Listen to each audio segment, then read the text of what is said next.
In a quiet village tucked between dusty hills and meandering rivers lived a girl named Mira. Her family was poor. Her father worked as a laborer, and her mother stitched clothes to make ends meet. Mira, just 16, was brilliant, curious, and full of dreams. But dreams didn't feed empty stomachs. So her future, as whispered by villagers, was already written. An early marriage, followed by a life of hardship like her mother's. But Mira didn't want that life. She wanted to become a teacher every evening. She would sit by the old banyan tree, reading torn pages from borrowed books, watching the school in the distance where children like her were rarely welcomed if they couldn't afford uniforms or fees. One day, a local NGO arrived offering a scholarship to underprivileged students who passed a qualifying test. The opportunity could open doors to a proper school in the nearby town. It felt like fate had come knocking. Mira's heart pounded with hope. But with hope came fear. What if she failed? What if she embarrassed her family? What if her parents didn't allow her to go? That night, as the village slept, Mira cried under her blanket. Her father's words echoed in her mind. Girls don't need big dreams, they need strong husbands. Fear crept in like a shadow. Maybe they were right. Maybe her dream was too big for someone so small. So she decided not to try. She would live the life others expected. The next morning, her old teacher, Amaji, visited her home with a worn-out book and a determined smile. "I heard about the scholarship," Amaji said. "Why haven't you registered, Mira?" Mira looked down. "It's not for girls like me." Amaji knelt beside her and took her hand. "Fear will always find a reason to stop you.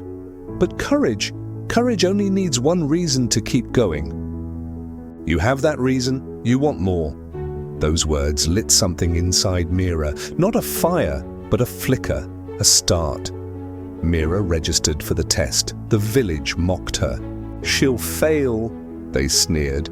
"She should learn to cook, not study." Even her father stayed silent with disapproval. But Mira studied every day, ignoring the whispers, scribbling notes by candlelight, driven by the vision of a classroom where she'd one day stand, not as a student, but a teacher.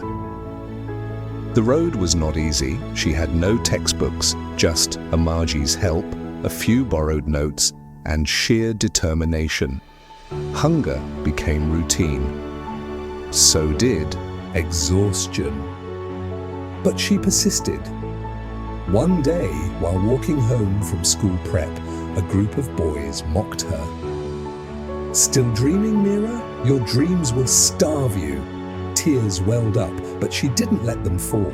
She remembered Amaji's words and walked past them, holding her head a little higher. Fear knocked often.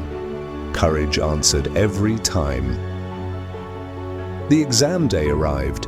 Mira had barely slept. Her hands trembled as she held the pen. Every question felt like a mountain. Her brain screamed doubts.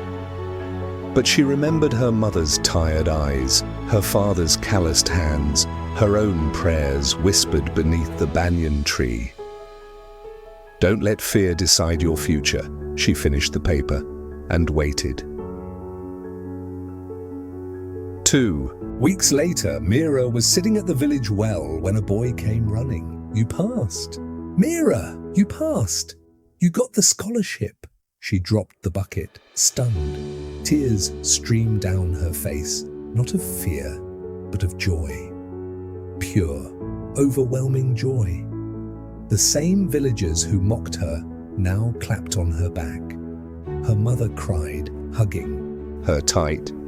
Even her father, silent and proud, nodded with a smile he hadn't shown in years.